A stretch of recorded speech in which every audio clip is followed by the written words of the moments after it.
کہ جب آدمی کھانا کھاتا ہے، کھانا کھانے کے بعد جو دعا کی جاتی ہے نا، تو وہ کیا ہے کہ الحمدللہ الذی اطعمنا،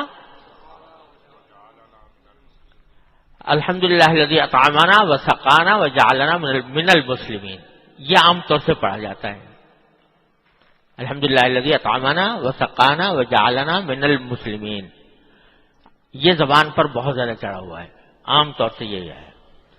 حدیث کی روایتوں میں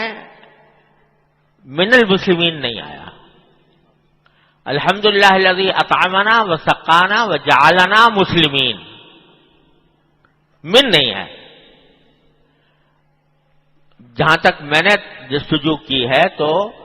اس کے حساب سے کسی روایت میں یہ نہیں، جہاں آتا ہے وہ یہ آتا ہے جعلنا مسلمین، جعلنا مسلمین، جعلنا مسلمین، جعلنا من المسلمین نہیں ہے۔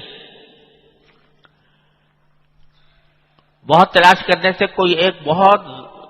دور دراز کی کوئی ضعیف روایت ملی تو اس میں کہیں تھا، لیکن وہ معلوم ہوا کہ وہ روایت صحیح نہیں ہے۔ تو اگرچہ معنی کے اعتبار سے من المسلمین بھی صحیح ہے، اس میں کوئی خرابی نہیں ہے اپنی ذات میں، اس کے معنی ہے کہ شکر ہے اللہ کا، تعریف ہے اس اللہ کی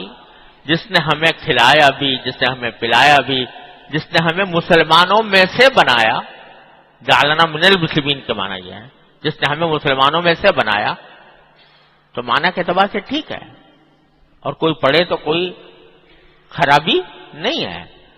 لیکن حضور اقدس صلی اللہ علیہ وسلم سے جو الفاظ ثابت ہیں وہ من نہیں ہے، اس میں جعلنا مسلمین ہے۔ تو